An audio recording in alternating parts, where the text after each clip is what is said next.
সকলকে স্বাগত গোপালীর পাগলামিতে। সকালবেলার একদম ফ্রেশ হাওয়ার সাথে আজকের ব্লগটা শুরু করছি তোমাদের সাথে। আশা করছি তোমাদের আজকের ব্লগ ভালো লাগবে। তো এইখানে আমি সকালবেলায় ছাদে হাঁটতে এসেছি আর তার সাথে নিয়ে নিয়েছি ফুল। এখন আমার স্নান হয়নি, তবে হ্যাঁ কাপড় ছেড়ে এসেছি, এসে ফুলগুলো নিয়ে নিয়েছি আর কি একবারে তুলে। তারপরে গিয়ে এখন স্নান করব, পুজো করব, তারপরে রান্নাবান্না করবো। রান্না করবো না, সিম্পল রান্না করব। আর আশা করছি তোমাদের আজকের ব্লগ ভালো লাগবে। আর অনেক দিন পরে আমি যে এইভাবে ক্যামেরা নিয়ে রেকর্ড করছি, ব্লগ করছি, আমার কাছে কিন্তু খুব ভালো লাগছে। তোমাদের কাছে কেমন লাগছে অবশ্যই কিন্তু কমেন্টে জানিও। আর ওইখান থেকে দেখো সূর্যি মামা উঁকি মারছেন, ঠিক আছে? উঁকি মারছেন না, অলরেডি উঠে গেছেন। প্রচণ্ড রোদ আর গরমও আছে সকালবেলা থেকে। চলো নিচে যাও।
তো তোমাদের আজকের ভিডিওটা কেমন লাগছে জানিও। শুরুটা আমি একটুখানি এএসএমআর রাখার চেষ্টা করেছি।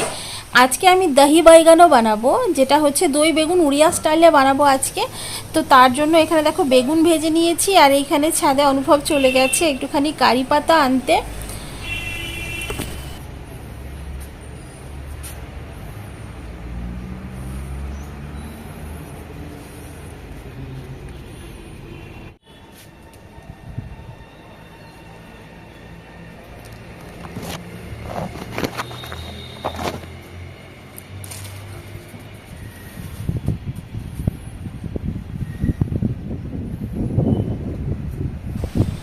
ছাদে বেশ কিছু পেয়ারাও হয়েছে, তার থেকে একটা পেয়ারা পেরে নিয়ে এসছে। যাই হোক, এখানে দেখো দই নিয়ে নিয়েছি, তার মধ্যে জিরে গুঁড়ো, লঙ্কা গুঁড়ো, একটুখানি নুন, চিনি স্বাদ মতো দিয়ে এটাকে খুব ভালো করে এবারে ফেটিয়ে নেব। দই দিয়ে তৈরি আমার যে কোনো রেসিপিই ভালো লাগে, আর এটা কিন্তু খুবই ভালো লাগে খেতে, আর বেশ পেট ঠান্ডাও হয় গরমকালে, তো খুবই ভালো লাগে। তো তোমরা কিন্তু করে খেতে পারো, একদম ইজি, কোনো রকম কঠিন কিছুই নয়।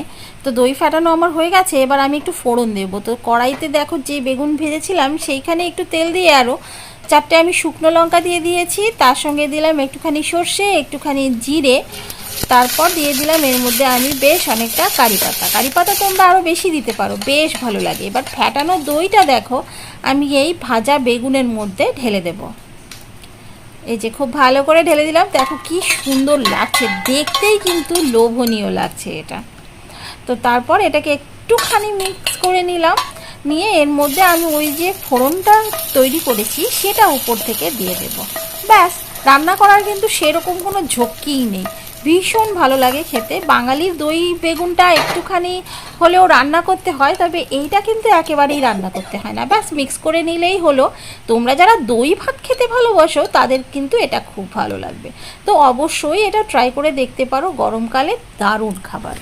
আগেই বলেছি আজকে বেশি রান্না করব না, কালকের মাংস রয়েছে আর এই দই বেগুনে চলে যাবে। এবারে একটু আলুর পরোটা করে নিচ্ছি, তার কারণ হচ্ছে অনেক দিন ধরে ইচ্ছে হচ্ছে একটুখানি আলুর পরোটা বানাবো, সবাই খেতেও ভালোবাসে, তাই সকাল সকালবেলায় আজকে একটু আলু পরোটা বানিয়ে নেওয়া যাক। আর যেহেতু দইও আছে, দই দিয়ে খেতে না আমার দারুণ লাগে। তো তোমরা যারা আমার ব্লগটা এই পর্যন্ত দেখলে তাদেরকে বলবো আমার চ্যানেলে প্রচুর ব্লগ আছে, শুধু এই ব্লগটা দেখে আমাকে জাজ না করে আমার ব্লগগুলো দেখো, আশা করছি তোমাদের ভালো লাগবে। আর আমার চ্যানেলটা তাহলে সাবস্ক্রাইব করে দিও। আর যারা পুরনো আছে তাদেরকে তো অসংখ্য ধন্যবাদ। এখানে তোমরা দেখতে পাচ্ছ বেশ একটুখানি আমি ঘি লাগাচ্ছি পরোটায়, তার কারণ হচ্ছে জ্ঞানু কিন্তু একটু ঘিটা বেশি পছন্দ করে, তবে আমি কিন্তু ওই চুপচুপ করে ভাজি না, পরোটাটাকে হালকা সেঁকে নিয়ে তারপরে এই ঘিটা উপর থেকে লাগাই। তো আমার আলুর পরোটা বানানো হয়ে গেছে, এবার আমি খেয়ে নেব একটুখানি দই সহযোগে আলুর পরোটা। ভিডিও ভালো লাগলে অবশ্যই একটা লাইক করো, চ্যানেলটা নতুন দেখছো তারা সাবস্ক্রাইব করে দিও, আর পুরনোদেরকে অসংখ্য ধন্যবাদ।